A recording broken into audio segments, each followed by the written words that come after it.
ఆ కృష్ణవేణి మీద ఈ జన్మలో గెలవలేకపోయాను. వచ్చే జన్మలో మళ్ళీ పుడతాను.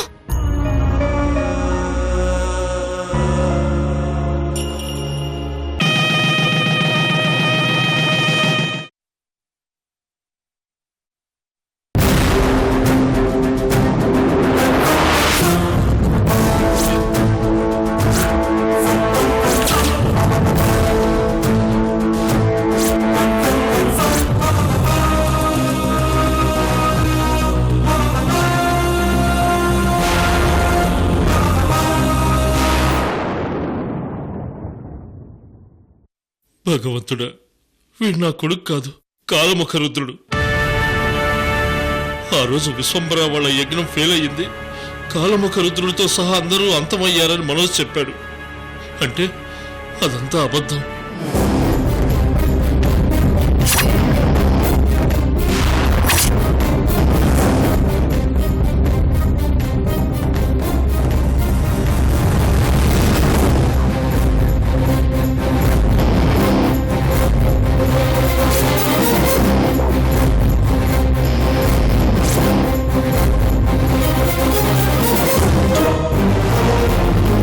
అమ్మవారి తాయెత్తు చేతికి కట్టుకోండి. ఒకవేళ నేనొస్తే మీ చేతుకున్న అమ్మవారి తాయెత్తు తీసి నా కట్టమని అడుగుతాను.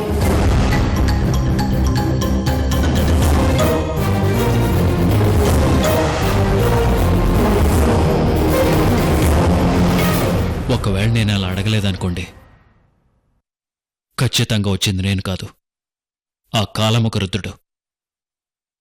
గుర్తుపెట్టుకోండి. ఇంత రహస్యంగా చిదంబరాన్ని కలవటానికి మనోజ్ అయితే ఎందుకొస్తాడు?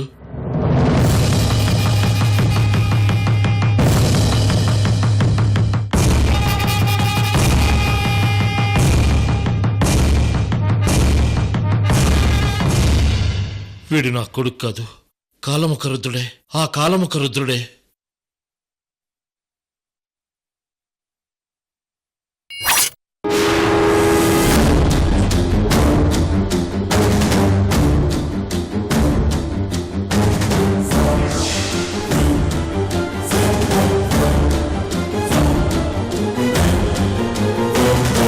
ఎవరో ఇక్కడ ఉన్నట్టుగా అలికిడొచ్చింది. నన్నెవరూ ఫాలో చేయలేదు కదా.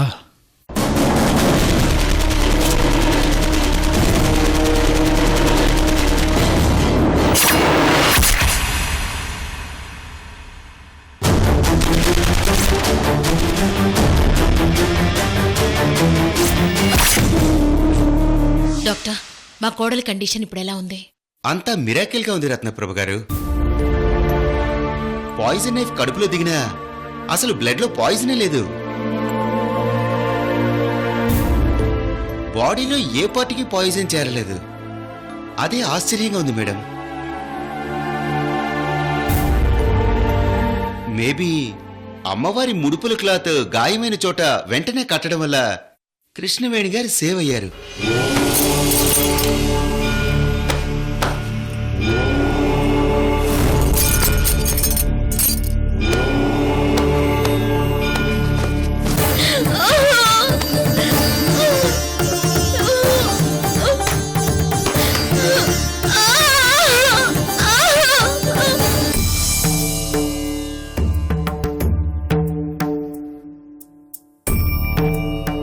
అమ్మవారి మహిమ కావచ్చు డాక్టర్.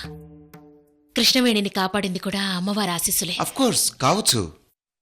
ముడుపుల క్లాత్లో పసుపు ఉండటం వల్ల అది యాంటీబయాటిక్ గా అద్భుతంగా పనిచేసింది. అపార్ట్ ఫ్రమ్ దాట్, కరెక్ట్ టైంకి అందిన ట్రీట్మెంట్ వల్ల కృష్ణవేణి గారు వితిన్ అవర్స్ లో కోలుకున్నారు. మేము ఫోన్ చేయగానే అంబులెన్స్ లో వచ్చి ట్రీట్మెంట్ చేశారు. Thank you very much doctor. You are welcome sir. కొన్ని మెడిసిన్స్ ప్రిస్క్రిప్షన్ రాసి కృష్ణవేణి గారికి ఇచ్చాను. అలాగే డాక్టర్. తను హెల్దీగా ఉంది. డోంట్ వరీ సృజన్ గారు. అలాగే డాక్టర్. నమస్కారం. నమస్తే. వెళ్ళొస్తాను మేడం.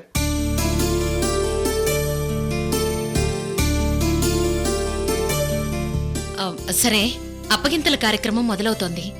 మరి మనం లక్ష్మీనారాయణ గారితో మాట్లాడాల్సింది ఏమైనా ఉందా? పెళ్లి ఎన్ని గొడవల మధ్య జరిగిందో లక్ష్మీనారాయణ గారికి అన్నీ తెలుసు. ఇంకా మాట్లాడేది ఏముంటుంది రత్న? ఆ గొడవల సంగతి పక్కన పెట్టు రత్న. ఆ జిన్నాబాయ్ చేతిలో మన కోడలు బతికి బయటపడింది కాబట్టి సరిపోయింది. లేకపోతే మన కోడలు మనకు దక్కేదా? నిజమే సృజన్. త్రిషని పట్టుకోవడం కోసం కృష్ణవేణి తన ప్రాణాల్ని ఫణంగా పెట్టింది. కృష్ణవేణి సాహసం ధైర్యం వల్లే ఈరోజు అరవింద్ పెళ్లి సాఫీగా జరిగిపోయింది. ఈ విషయాలన్నీ లక్ష్మీనారాయణ గారికి తెలియాలి సృజన్. వద్దు రత్న, ఎందుకొద్దంటున్నావు సృజన్? ఈ విషయాలన్నీ లక్ష్మీనారాయణ గారికి తెలియడం కృష్ణవేణికి ఇష్టం లేదు. కృష్ణవేణికి ఇష్టం లేదని లక్ష్మీనారాయణ గారి దగ్గర నిజాన్ని దాచమంటారా? లక్ష్మీనారాయణ గారికి కృష్ణవేణి మీద ఎంత కోపం ఉందో నేను గమనిస్తూనే ఉన్నాను సృజన్. రత్న, అసలు కృష్ణవేణి ఆ రోజు మన వంశీని పెళ్లి చేసుకోవడం లక్ష్మీనారాయణ గారి ఇష్టంతో జరగలేదు. మీ మామయ్యని ఎదిరించి ఎందుకు పెళ్లి చేసుకున్నావమ్మా అని నేను చాలాసార్లు అడిగాను.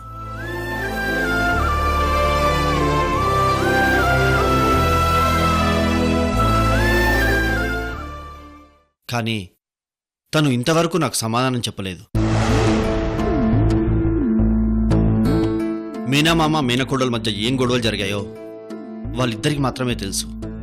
దాన్ని పక్కన పెడితే కృష్ణవేణి పట్టుదల వల్లే అలివేణి మన ఇంటి కోడలు అవుతుందని మనకు తెలుసు. కానీ లక్ష్మీనారాయణ గారికి తెలియాలంటే కృష్ణవేణి చావు బతుకుల వరకు వెళ్ళిన విషయం చెప్పాలి. అప్పుడే ఆయనకు కృష్ణవేణి స్ట్రగుల్ అర్థమవుతుంది. నేను అదే అంటున్నాను సృజన్. కృష్ణవేణి వంశీల పెళ్లి సంగతి వదిలేస్తే అలివేణిని మనింటి కోడల్ని చేయడం కోసం కృష్ణవేణి తన లైఫ్ ని రిస్క్ లో పెట్టి ఈ పెళ్లి జరిపించిందన్న నిజాన్ని కూడా లక్ష్మీనారాయణ గారితో చెప్పాలి. అప్పుడైనా ఆయనకు కృష్ణవేణి మీదున్న కోపం తగ్గుతుందని నా ఆశ.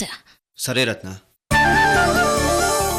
బట్ ముందు కృష్ణవేణితో డిస్కస్ చేశాక అప్పుడు ఈ విషయాలన్నీ లక్ష్మీనారాయణ గారితో చెప్దాం. అలాగే సృజన్.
నా కల నెరవేరిందమ్మా, నా కల నెరవేరింది.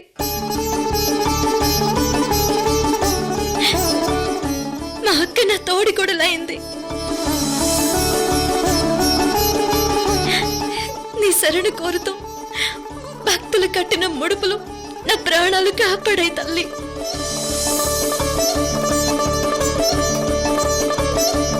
నీ దయ ఉంటే అన్నీ ఉన్నట్టే తల్లి.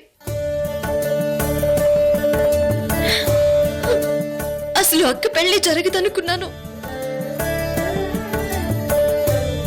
నేను బ్రతుకుతానని నాకే నమ్మకం లేదు. అలాంటి పరిస్థితి నుంచి నన్ను కాపాడి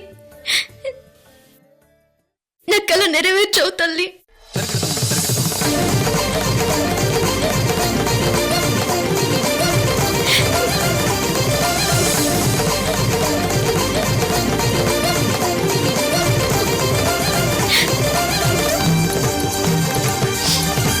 ఇక నాకు ఒకే ఒక ఆశ మిగిలింది తల్లి.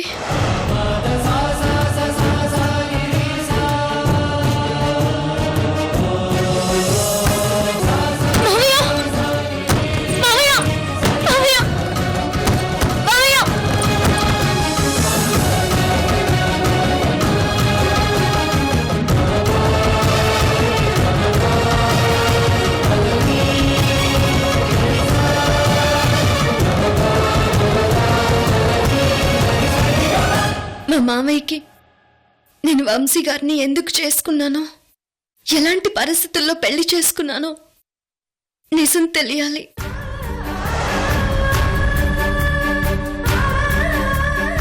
ఇప్పుడే వెళ్ళి నిజం చెప్పాలనుందమ్మా. కానీ అక్క నాకు తోడుకోడలైంది. నేను చాలా సంతోషంగా ఉన్నాను. అటు మావయ్య కూడా తన బిడ్డ పెద్దింటి కోడలైందని సంతోషంగా ఉన్నారు తల్లి.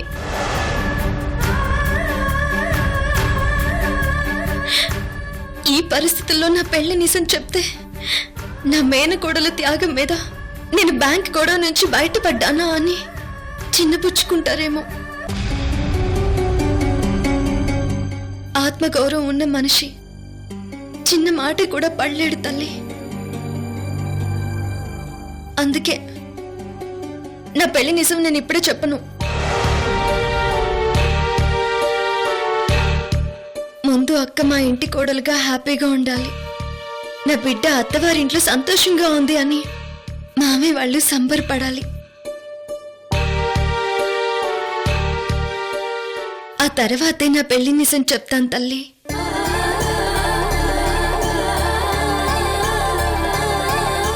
మా అక్క నా తోడుకోడలైందన్న సంతోషం నా గుండెలో నిండా ఉంది. ఈ సంతోషం ఇలాగే కొన్ని రోజులు ఉండాలి తల్లి.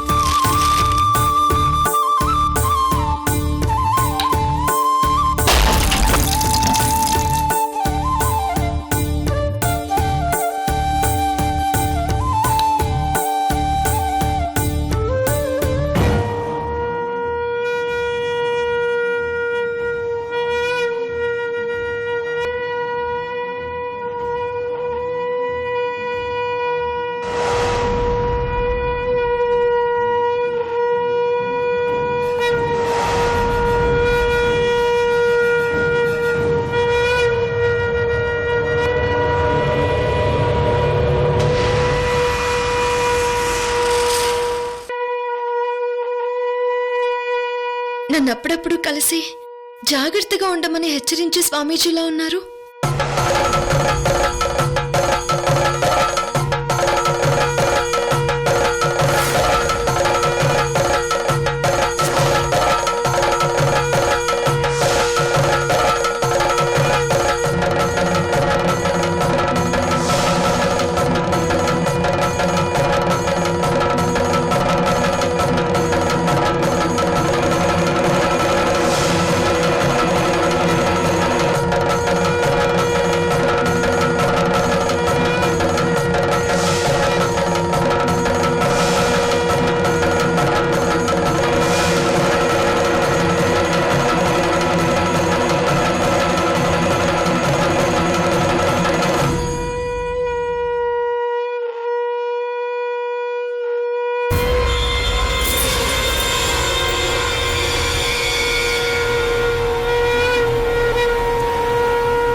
స్వామి,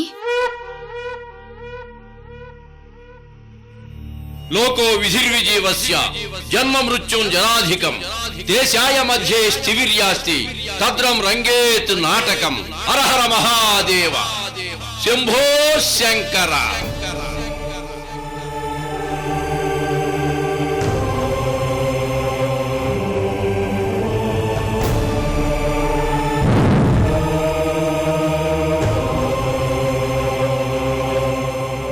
స్వామి మీరిక్కడున్నారేంటి?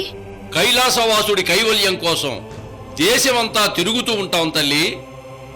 మీరు నాకు ఏదో ఒక గుడిలో కనిపించి నా భవిష్యత్తు గురించి హెచ్చరిక చేస్తూ ఉంటారు కదా స్వామి. ఈ రోజు కూడా నిన్ను హెచ్చరించడానికే వచ్చాను తల్లి.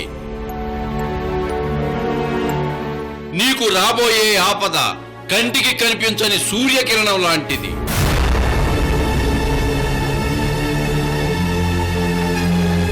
కనిపించే శత్రువులతో పోరాడవచ్చు గాని కనిపించని శత్రువులతో పోరాడటం చాలా కష్టం తల్లి.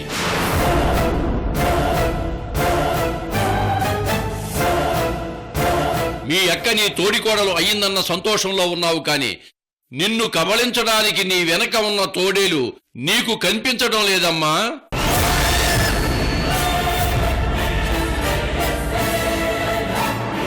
పోయిన అమావాస్య రోజున నీ ఆజన్మ శత్రువు పురుడు పోసుకున్నాడు తల్లి.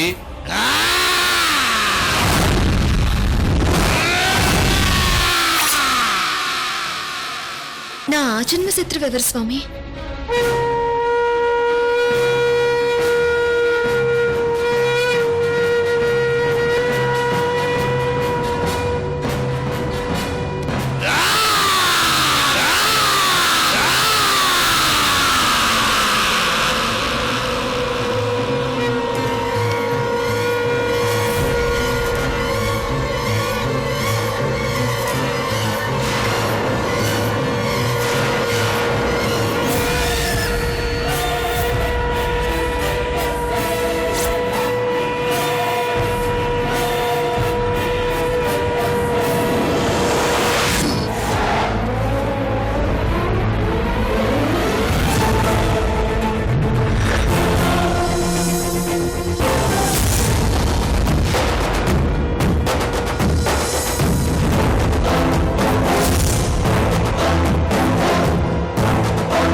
స్వామి, చిన్నమ్మదేవి గుడిని ఎవరో అపవిత్రం చేశారు.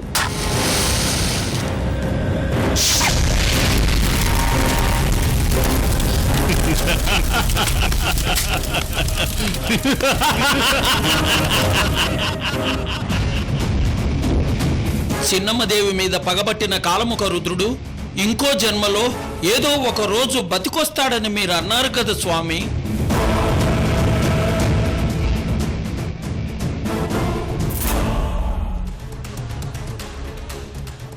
చిన్నమ్మదేవి భక్తులు కాలముఖ రుద్రుడి ప్రతిరూపమైన రాయిని చెప్పుతో కొట్టడం సాంప్రదాయం. ఒకవేళ ఆ కాలముఖ రుద్రుడే నిజంగా బతుకొచ్చిన రోజు ఆ రాయి భూమిలోకి పోతుందని మీరే అన్నారు. మీరన్నట్టుగానే ఆ రాయి భూమిలోకి వెళ్ళిపోయింది స్వామి.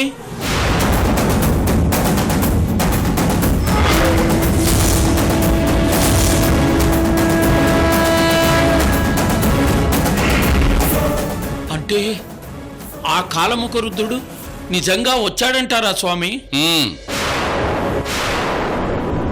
కాలముఖ రుద్రుడు 200 సంవత్సరాల తర్వాత సమాధి నుండి బ్రతికి బయటకొచ్చాడు.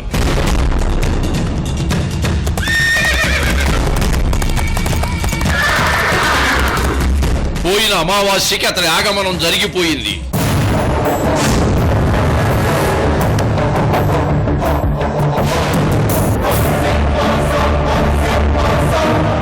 అందుకే ఆ బొడ్రాయి భూమిలోకి వెళ్ళిపోయింది.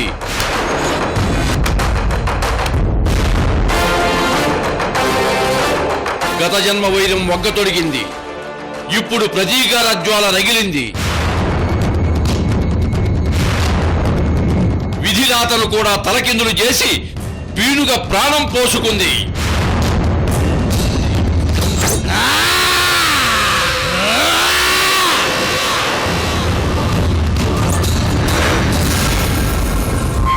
స్వామి, అయితే మనం ఇప్పుడు చిన్నమ్మదేవిని జాగ్రత్తగా ఉండమని హెచ్చరించాలి.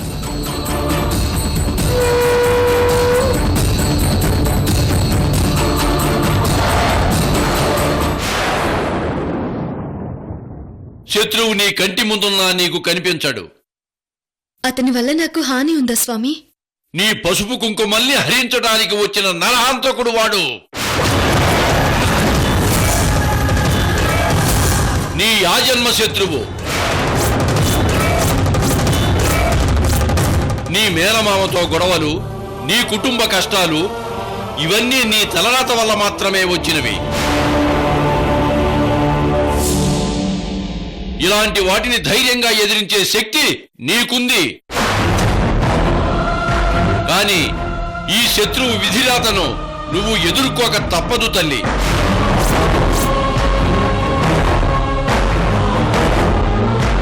గత జన్మలో మిగిలిన వైరం బ్రహ్మాండం బద్దలయ్యే శక్తితో ఈ జన్మలో నీ ముందుకు వచ్చింది.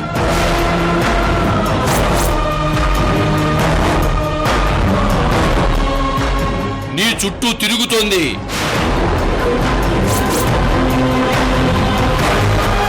కన్ను ఎప్పటికీ కంటిపాపను చూడలేదు. అలాగే ఆ శత్రువును నువ్వు గుర్తుపట్టలేవు. స్వామి, శత్రువు అంటున్నారు, నా కళ్ళ ముందే తిరుగుతున్నాడు అని అంటున్నారు. అసలెవరు స్వామి ఆ శత్రువు?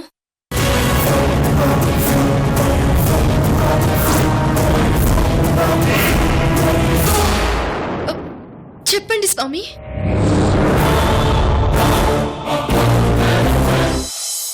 ఎన్ని కష్టాలు వచ్చినా మీరిద్దరూ తోడికోడలుగా సఖ్యతగా ఉంటామని నాకు మాటివ్వమ్మా.